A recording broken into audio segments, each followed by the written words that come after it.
Hey everybody, it's Safi and Marco Dish Out on Movies, the only movie review show on YouTube to review movies in terms of food.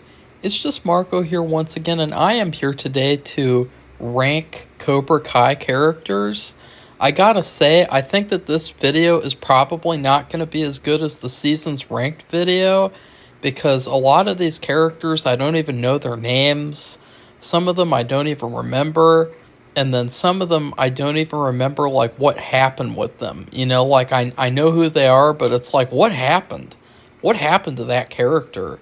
So, right off the bat, the worst character of the whole show is Samantha LaRusso.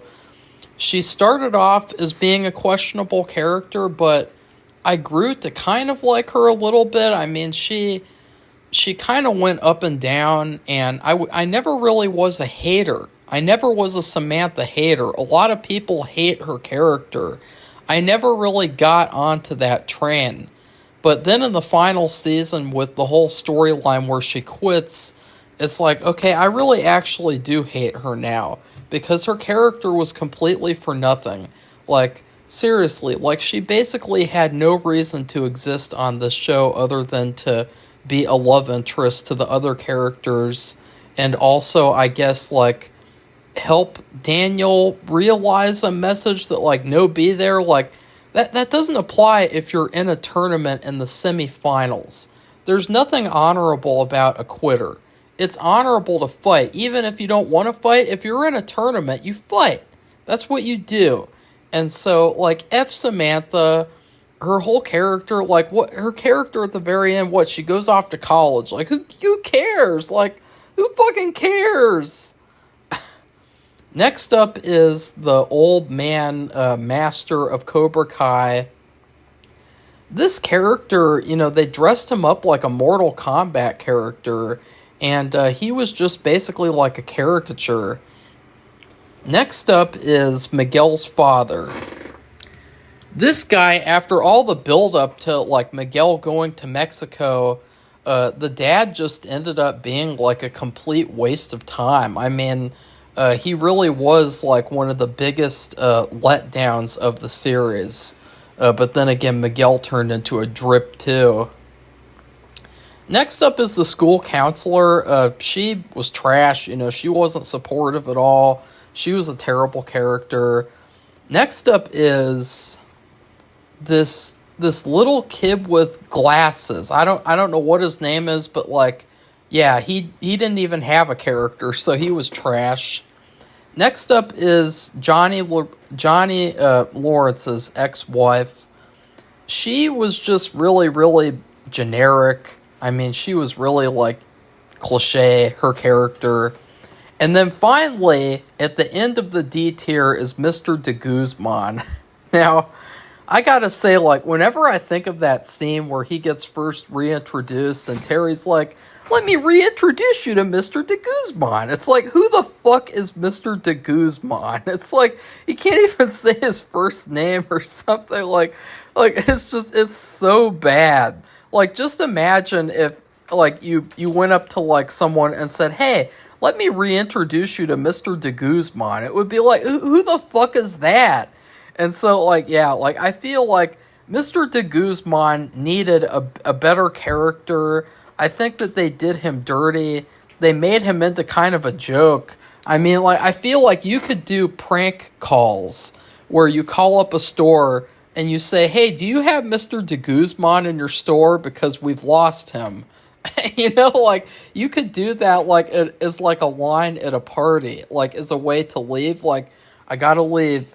Mr. de Guzman is expecting me at home. Like, because what is Mr. de Guzman? Okay, so now we're in the C tier. First off are the Tweedledee and Tweedledum. I don't even know what their names are. One of them, they call him Penis Breath. And he had this random part in season 6 where Mike Barnes saw some kind of potential in him, and then he just got knocked out, and it was like, oh, that was kind of pointless. These guys are basically like Bebop and Rocksteady from Teenage Mutant Ninja Turtles, and they never really had that much character development. I mean, I feel bad for them because they're so prominent, like, in the background, but, like, they are not characters at all. Next up, I think her name is Mary. She was, like, the homeless woman. I literally can't remember what happened to her. Didn't she get killed by Kreese or something? I really can't remember. Next up is the building owner of Cobra Kai. Yeah, he's average. Next up is Quan's, like, second hand, like, the guy who could have replaced Quan. He was really, really generic. He didn't have a character at all. You knew that he wasn't going to replace Quan at the last minute after Quan killed himself on accident. Next up is the guy who goes to MIT, as in the lower one.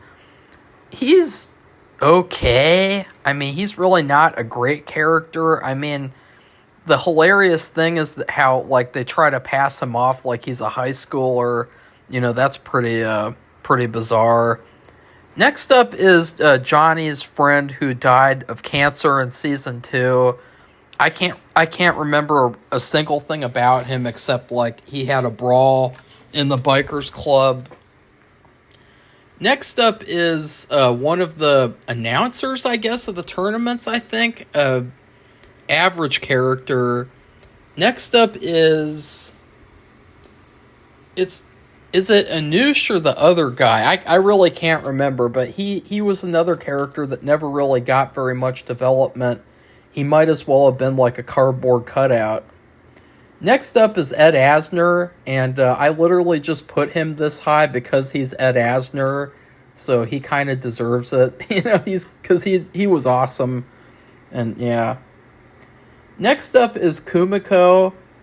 Her character was a massive letdown because she came back and then she left, and it was like, oh, they did the thing that they did with the love interest, the Allie from the first movie, where off screen they have, like, the news of her, like, breaking up with her love interest, which should have been chosen. I mean, he went through all that in season 5 just to stick around and basically become a love interest to Sensei Kim. Next up is Kenny's brother. This guy was like a villain in season 3, and then all of a sudden he was a good guy. And again, I didn't get his character at all. Next up is Moon. She was really average. I mean, she's really hot, obviously, but, like, she never really had much of a character. So, yeah, like, these characters in this show, they're very, very obvious in where they are on the list. You know, like there's not really any surprises here that there are going to be.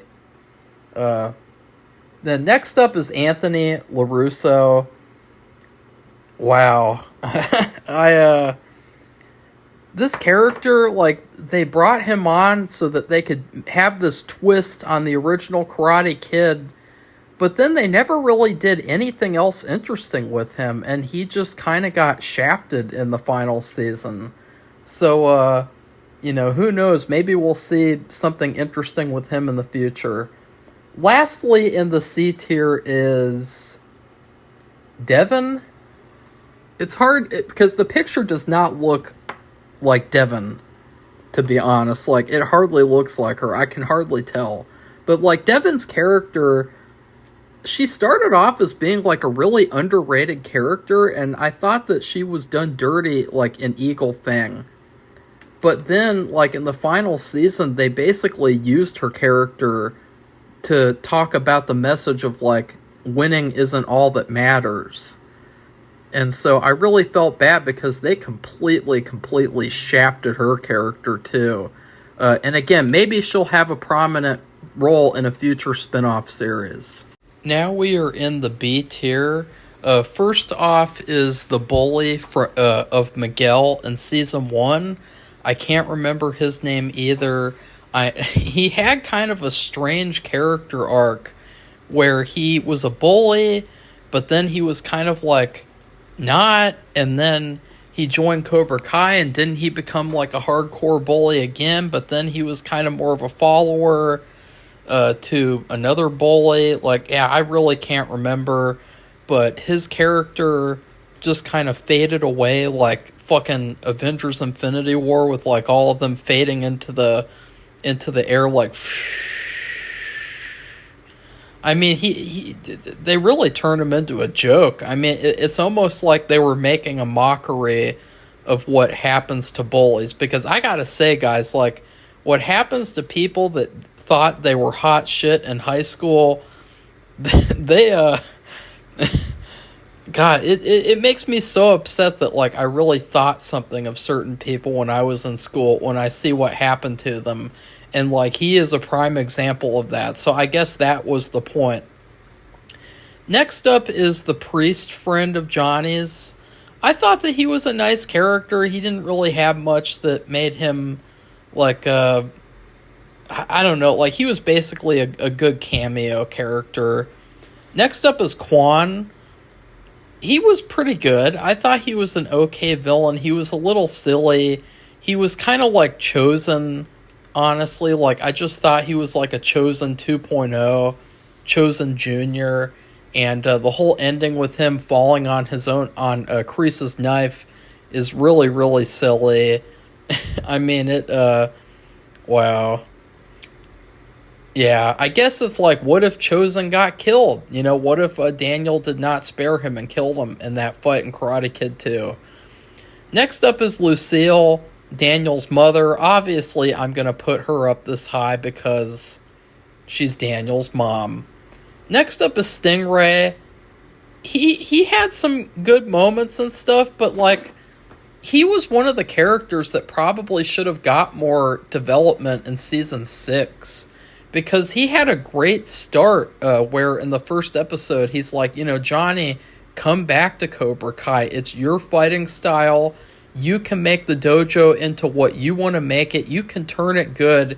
You can be the future of this dojo. It doesn't have to end with Kreese. And then he just disappears. And then at the end, he comes back and he finally gets respected. And it's like, yeah, whoop-de-doo. I like the actor, though. It's funny because what happened with the actor, Paul Walter Hauser, I think is his name, is that I think he did an interview with, like, Collider years back, and for some reason I thought he was one of the showrunners of the show.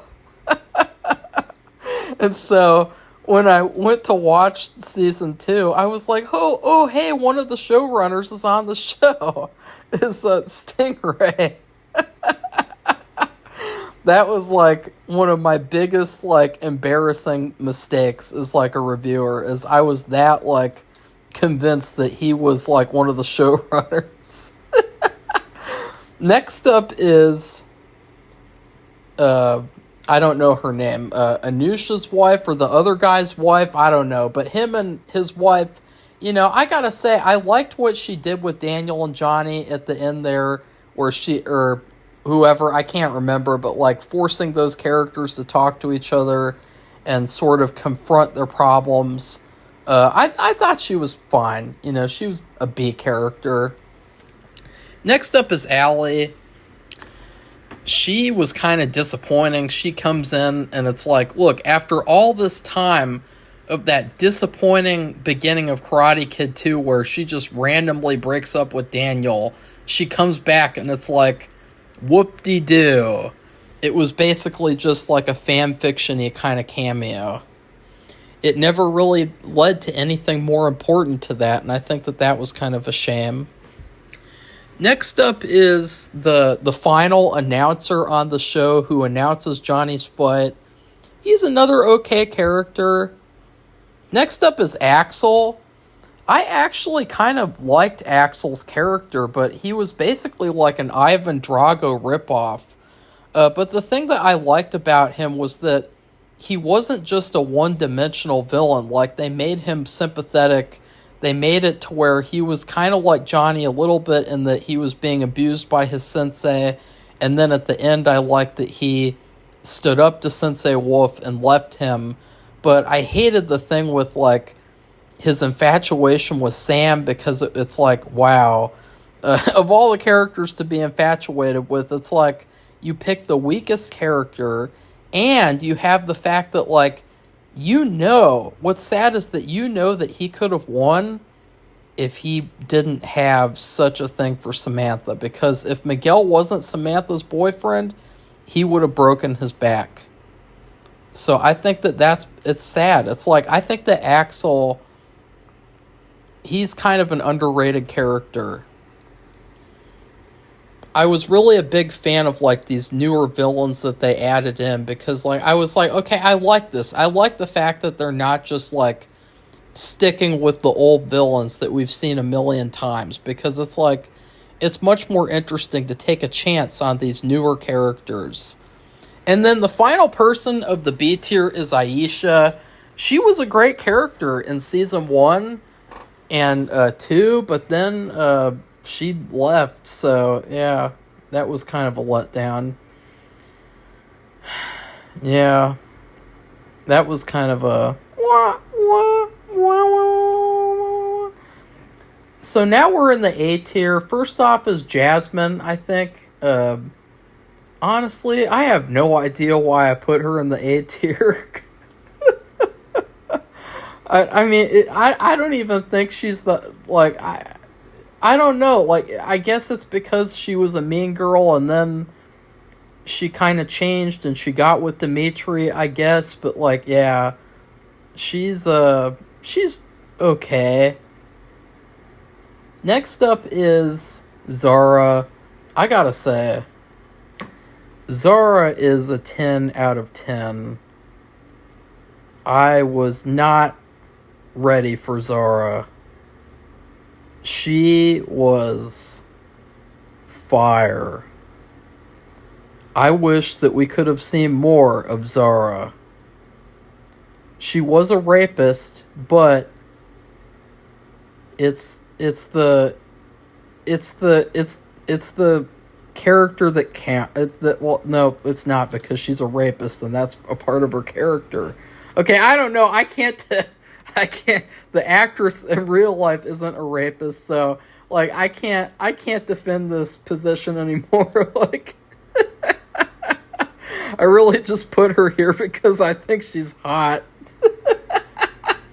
I really was actually going to put her in the S tier, but then I thought that would be too over the top. So, yeah. In fact, why don't we do this? Because I want to be honest here. I want to be like, look, this is all for fun, you know? So, just because I put her in the S tier above Kenny, that doesn't mean anything. It's just, she's hot. She's really hot. Okay, so, and I thought she's a good character because she's a villain, and she went up against Tori. But really, like, I don't know, like, I think that out of all the new villains that they introduced, she was probably the weakest, because I felt like the conflicts that she created were really, really old school, really cliche, like romantic misunderstandings, those types of things. It's like, it's like, really, that's all the best you've got for, like, a female villain, is that, like, she creates a romantic distraction. Like, that's it. Like, you know, I think that she could have been a lot better, but I forgive her because she's really hot. So anyways, next up, before I get into trouble, next up is Gunther, the master of ceremonies. I actually really liked Gunther, his character. I thought that he was super cool. I thought that he was a super fun character. I love the thing where he was like, oh, well, I want to be the master for the rest of the tournament. And then the other guy was like, how do we decide? And he's like, we'll do it the old way. And then he takes him out in the hallway and kicks him in the face. That was hilarious. Next up is Master Kim. I was not a fan of this character, but she actually got some good development in season 6. And yeah, she was pretty good. The only plot hole, and people have brought this up, is that she killed Chris. I mean, she didn't kill Chris. I just sounded like a fucking idiot. She killed what was that guy's name? Isn't her grandfather Kim too? Like Master Kim or Sensei Kim or something? Like, she killed her grandfather and got away with it. So, yeah. And then, yeah. But yeah, anyways, like, her character had a pretty good arc, but then at the end she was just kind of Chosen's love interest because they didn't know what else to do with her. So, yeah, I liked her a lot more than I did in season 5, and I actually thought that, she did a great job acting too. Like, I thought, like, she was I was glad to see a lot of her compared to, like, in season 5 when I was like, she's boring. She's just kind of a background character. I love the part where her and Chosen team up together and everything. I thought that they did make a good couple. Next up is Dimitri. I like Dimitri because he has an arc where he ends up getting with Jasmine, and he's like, he goes from being really nerdy and just really wormy and just unlikable to being an okay fighter who's also still wormy and nerdy and unlikable. So I like the fact that, like, just because he became, like, a good fighter for Miyagi-Do doesn't mean that, like, he became, like, a different person. Like, he's still the same person he was. He's still Dimitri. Like, in the final season, like, the whole time, he just can't stop talking about MIT, MIT, MIT, MIT. It's like, that's still the Dimitri from season 1, but just now he knows how to fight too. And I thought that's realistic. It's a realistic thing to do. At the top of the A tier is Kenny. I think that this character was really, really done dirty. I mean, wow. He had this, like, huge storyline. He was a huge focus of the first episode. And then he just kind of drops off, and he doesn't even appear in the finale. And it's like, wow, that character was a big letdown. But, like, I really liked what they did in season 5 with the whole twist on the original Karate Kid movie, where he goes from being bullied to being the bully. I thought that was such a smart idea, and it was such a great... they really should have, like, either had that be season 6 or had that be season 5 or something, because, like, I really feel like the fans who look back at the seasons overall, like, are they really going to talk about, like, how refreshing and interesting that whole story was, or are they just going to talk about how, season 5 was Terry Silver's season, because it really was just Terry Silver's season. And, Kenny was kind of like, he was kind of important, but at the same time, like, Terry Silver really outshines him. First off, in the S tier, we have Zara, again, because she's really hot. So, and by the way, I love the part in the second to last episode where she's doing, like, that pretend, like, woke interview where she's like, that horrible thing that Tori did on the live stream. It's like, women need to support women, and we all need to support each other. That was hilarious. It was such a... God, they really did a perfect job at, like, creating, like, a bitchy, mean girl character like that in this karate tournament world. But I just wish she had a little bit more to her besides the fact that she's really hot. I mean, guys, like, seriously, like, I can't believe, like, sometimes, like, you think, like, who the top 10 are in the world. Peyton List is in the top 10. Others are in the top 10, too. But then you see someone like Zara, and it's like she just completely opens up a whole new world of possibilities and karate stuff. I don't know what I'm saying. It's late and I'm tired and I'm just, like, bullshitting my way through this. I've talked about, like, 70 fucking characters or, like, 60 something fucking characters in this video too. Like, it's insane.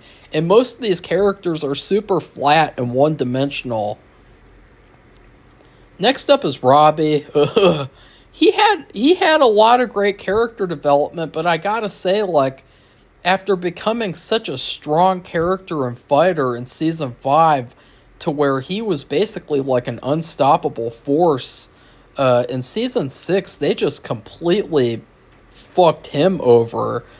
First off, he's like distracted the whole season because of Tori, and then when he's finally not distracted, he gets his leg broken and he loses, and it's like, oh well, they basically used him so that they could have Johnny like basically talk to himself as a younger person. So like basically support himself as a teenager through his son. So yeah, it sucks for Robbie. He would have been like near the top of the list if they had done him justice. And speaking of justice, Miguel, he started off really cool the first 2 seasons. He was a legendary badass fighter character, but then after the whole back thing happened, he just totally became a drip, and he just became kind of a nothing character. And then in season 6, they basically brought him back to legendary status at the end. And it was kind of like, wow, like, I wish that he was like this the whole season, because, like, he was really back to his prime. And it was just too late, though. And then at the end, he had that weird thing where he's going to go with Samantha to Okinawa. I don't know what he's doing there. Like, it was weird. It reminded me of American Pie 2. You know, where, what was that guy? Oz. Yeah, Oz. You know, Oz's girlfriend is in Europe, and he has to worry about whether or not she's going to cheat on him or whatever, because she's, like, in Europe for college or something. I can't remember, but, like, that's what it reminded me of. And so, like, I don't know what they were thinking with Miguel and Sam going to Okinawa together. I don't know what the significance is. Like, is that going to be, like, a spinoff in the future or something? Like, the Miguel and Samantha adventure? Because please don't do that. Like, nobody wants to see it. But, like, yeah. So, Miguel, he is still kind of a drip. I mean, when they brought him back to beat Axel, I mean, it was kind of like, well, Axel has no chance now, because the way that they made Miguel, it's like, okay, if Miguel was like that the whole series and not just in these last episodes, I don't know what I was just going to say, but like I think what I'm saying, though, is that they really contrived the show to turn out the way it did, to where Miguel, suddenly he was like how he was in seasons 1 and 2 again. And he was not like that at the beginning of season 6, in the middle, pretty much. Like, I don't know, he suddenly, it's like, how do you go from how he was to him winning everything? Like, I don't know, but yeah. I really loved his character, though. You know, I'm not trying to dog on him, especially he's in the S tier. So, next up is Mike Barnes. He was pretty good in the show. I haven't seen Karate Kid 3. I have seen clips, and you know, he was an enjoyable character, though. I liked the season 5 finale a lot, where he goes to Terry's house with Daniel and Johnny, and and Chosen, and they fight. They all fight together. I thought that was like a highlight moment of the series. Next up is Sensei Wolf. I gotta say, like, I did not like this actor in Mortal Kombat, the remake, but I think that he is a really, really good new villain that they added to the Miyagi-verse lore. I think that he is actually kind of scary, and he really, I mean, he is the most heartless, cold, like, villain that I've seen on the show. And I really was actually kind of nervous for Johnny when he fought him in the finale. So I really loved his character. Next up is Amanda Lawrence. She was really good. I mean, she was a great character. She was a great love interest for Johnny. I thought that she did a great job, and yeah, I think she totally deserves to be here. Next up is Hawk, and by the way, I think I'm missing a character. Yeah, where is Oh, there she is. There we go. Let's get her back. I knew it. So right above her is Miguel's grandmother. I thought that she was awesome. I love the part in the finale where she yelled in support for Johnny. I thought that was very, very, like, wholesome and hilarious at the same time. Next up is Hawk. He's a character who had a lot of growth throughout the series, but I feel like after season 4, he didn't really do very much from that point on. And I think his whole arc in season 6 could have been cut out. You know, the thing with him and Dimitri about going to different colleges and such. I thought that was kind of weak. But overall, like, he was one of the best characters because he was such a surprise. He was such a great, like, idea of, like, taking your disfigurement and saying, who cares? Like, I'm going to make it work anyway. I'm going to make myself cool. I'm not going to let others, like, make me into this, like, loser, outcast kid. I'm going to become a cool kid on my own, and then everyone will come to me. And yeah, I love the whole arc that he went through where I think the only disappointment, though, is season 3. Because in season 3, when he got to his dark period, I really think that whole season was botched. And I think that it was definitely the weakest season of, or the second weakest one of the series. Next up is Chosen. I love Chosen. I thought that he was great, but after the season 5 finale, he probably should have just died in that season 5 finale. He really didn't serve that much of a purpose in season 6. Except for getting with Sensei Kim. I felt like he was really, really kind of disrespected in season 6. He was kind of like a joke. And I get, like, fan service, and I get that, like, he's a really nice actor. He's really funny, too, but, like, he really was turned into a joke. Next up is Amanda LaRusso. I gotta say, this woman is wifey material. I was really, really hesitant about her at first because I thought, why not just have Allie be married to Daniel? But she turned out to be a great, great wife character, and she was a great, strong female character. She had a lot of good moments throughout the series, and I highly, highly like her character.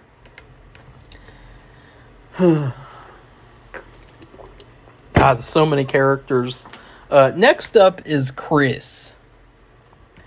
Chris, I feel like he was like a character that he came on and it's like anything that he could do, you would enjoy.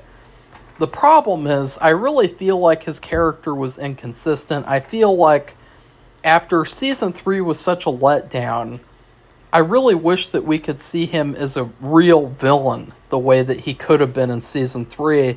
But instead, after season 5, where they kind of hinted at that, he somehow just kind of was like a trick villain. He was basically there until Terry took over as the main villain, and then he had his redemption. And I did love Kreese's redemption arc. I thought that was a highlight of the series. But I really wish that in season 3 he got his due, because this was such a great, great, great performance. And I really loved his character. You know, I was a huge fan of Karate Kid. Or not like a huge fan, but like I really loved the song. I love the song "You're the Best Around," and I really loved like all the like the aesthetic, the Karate Kid aesthetic of like the 80s, that area, the costumery and everything. And I always loved like Kreese's like military haircut and his black gi and everything. And I thought that like he was like a Darth Vader type of character in the show, but they never really let him have like his Darth Vader moment. Next up is Tori, Peyton List. She is one of the top 10, and her character was awesome. I felt like she was definitely the best female character on the show. Season 6 is basically Tori's season. It's basically all following her to victory, and I loved it. I love seeing her win. I love seeing her grow as a character. You can definitely see the change there from Season 2 to Season 6, and yeah. Number 3 is Daniel LaRusso. I loved Daniel as like a reluctant villain in seasons 1 and 2. I felt like that was the highlight of the character because it was such a refreshing and unique idea to take like the hero of an 80s movie and say, hey, what if he was actually the bad guy? But then as he became more of like a hero in the series and he became more of a focal point, I think that the main thing that I just really was like kind of weirded out by was his obsession with Mr. Miyagi. I mean, he has a really weird obsession with Mr. Miyagi to the point of where it's a little homoerotic. And especially in the last season, Mr. Miyagi, why didn't you tell me everything? It's like, okay, let's calm down, Daniel. But the thing that I loved was Daniel's change at the end of the season where he grew to respect Cobra Kai as a different style of fighting. He trained Johnny. He helped Johnny win. He basically had to evolve and see that like Miyagi-Do is not the only possible way to win. And it's not the only way that you should be teaching. And so at the end there's that balance. Everything's about balance. And I think that that's kind of ironic, too, that it took all this time for Daniel to figure out that, like, Cobra Kai is not so bad. You need the offense in with the defense. You know what I mean? Because it's like, yeah, duh. Fucking balance is the key to everything. Number 2 is Terry Silver. I thought he was a fantastic villain. This actor is so good. You're just glued to the screen every second he's on there. I think the only thing that I'll say is that I think that he deserved more. At the end of season 6, I was kind of like, that's kind of a shame. Like, he deserves more. Like, his character was that good. And the growth that he goes through as a character is outstanding from where he was in season 4 to where he was in season 6. But yeah, I loved his character. He's the whole reason I love season 5 so much. Now, finally, number 1 is Johnny Lawrence. Duh. I mean, that's who the whole show is about. That's who the whole show is centered on. I love how he's mean to kids, kind of, in a positive way. It's like he's mean, but it's like he's mean in a way where he's trying to guide them to the light. And also, I love just his antics and interacting with modern day society. You know, that whole thing where he's on the dating, speed dating, and that woman says, I hate the patriarchy, and he says, I hate the patriots too, and all that kind of stuff. I love that. That's classic. That's really funny and hilarious. And I guess I really sympathized with his character too from the very beginning of the show. And I was really surprised about how much I sympathized with this character. Because as a kid, I mean, I never saw him as like the hero. I never saw him as a victim of Daniel. I thought that he was scary. I thought that, because I kind of, you know, when you watch a movie like that as a kid, you kind of insert your own experiences into it. And you kind of see it as you're the hero who's getting bullied. You're the one who has to win over the girl and beat the bad guy. But they really did a damn good job with Johnny Lawrence. It was his show. When it wasn't his show, that's when it became a weak show. And then by the end of the series, I loved how he turned Cobra Kai into a good thing. He turned Cobra Kai into a positive thing for the future. He changed it. He did what he needed to do to change. I loved it when he made up with Kreese. And yeah, he was the best character on the show easily. I mean, it wasn't even a competition. Sorry, guys. Like, when I brought... sorry. I was like... When I first put up this tier list, the first thing I did was put Johnny Lawrence at number 1. I mean, it really is no contest, guys. Sorry. Especially after Danielson was like, it's okay, Samantha. You can quit all you want, because that's what Mr. Miyagi said was okay. It's like, yeah, okay, Daniel. Go jerk off to Mr. Miyagi and shit, you know? Like, that's really, like, I mean, Daniel, I mean... Nobody even talks about, too, like, how weird the obsession Daniel has with Mr. Miyagi. You know, like, seriously, it's a little strange.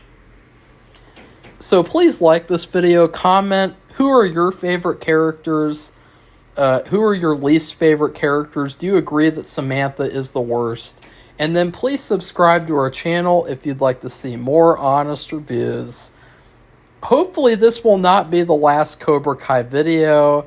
I'll figure out some other thing I can do with the show in the future, but I really enjoyed reviewing the show, and I'm so thankful that we got it. I'm so thankful that it went on for 6 seasons, and that it wasn't rushed to an end because of the idiots on Twitter who said they're dragging it out. They're dragging it out. It's going on too long. Wah! So goodbye, everybody. See you soon.